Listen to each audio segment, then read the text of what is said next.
Gandhi said there's no enemy, there's only an opponent, but he's not an enemy. And that's the way I feel about this. There are no enemies. It's all us. And we all live together on this one tiny little island in the middle of one gigantic ocean. And I have to learn to live together. And I've undertaken a hunger strike at LANL, the Los Alamos National Laboratories, for disarmament and the cessation, stopping of all the production of nuclear weapons. Because it seems like everything that the production of nuclear weapons touches, it just poisons. And the poisons are all permanent. I grew up in Los Alamos, so I know the situation pretty well, and my father was a film documentarian for the laboratory. And he used to always make films on the bomb, who made the bomb, the history of it, the Manhattan Project, the man who made the atomic age. I started this strike about 2 weeks ago on July 16th, which is the anniversary of the first atomic detonation down at Trinity Site, New Mexico. And that's when Oppenheimer said, "I am become death, destroyer of worlds." And so since that time, we've watched our armament just balloon until there were tens of thousands of nuclear arms and nuclear weapons in the world. Now we have in the area of 5,000 of them.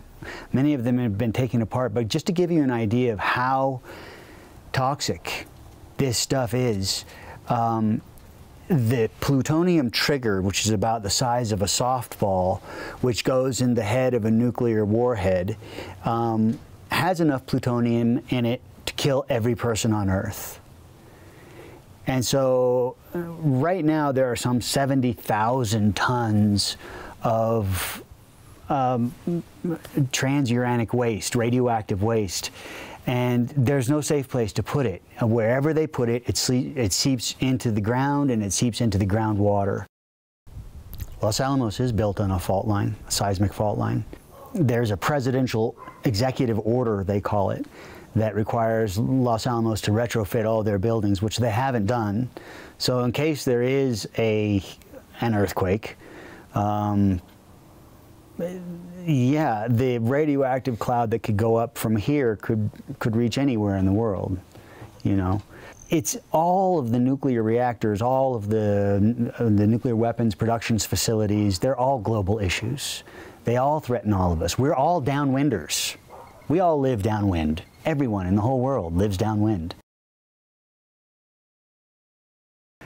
If I want to disarm Los Alamos, I have to disarm myself. I have to hunger strike for disarmament in my heart.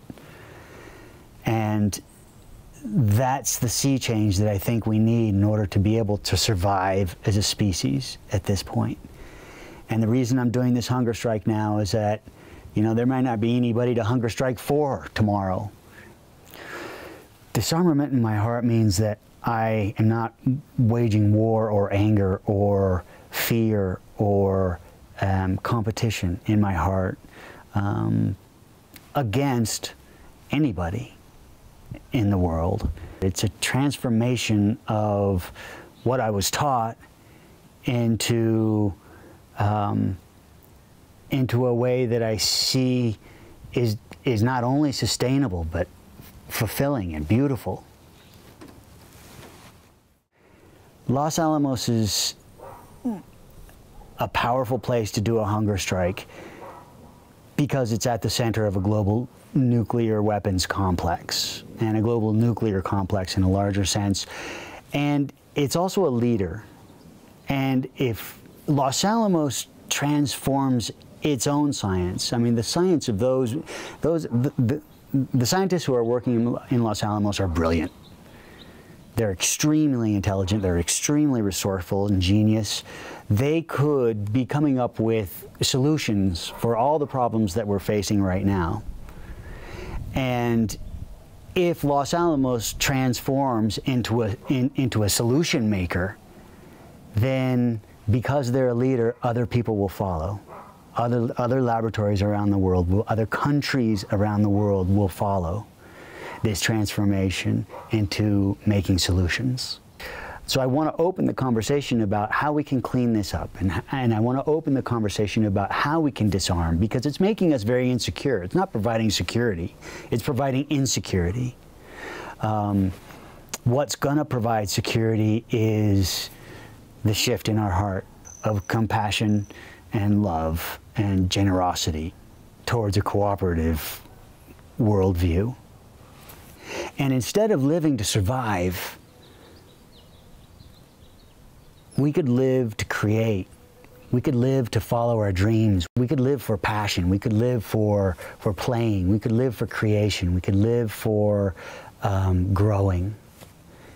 And that's the vision that I have of the world, is to create that world that allows us to live for the things that we love.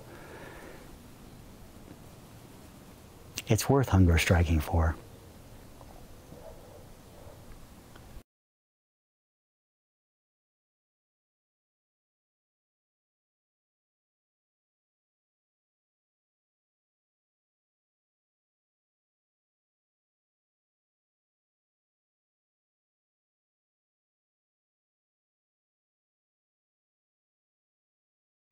I invite everybody watching to join and to lift your voice and to make it heard.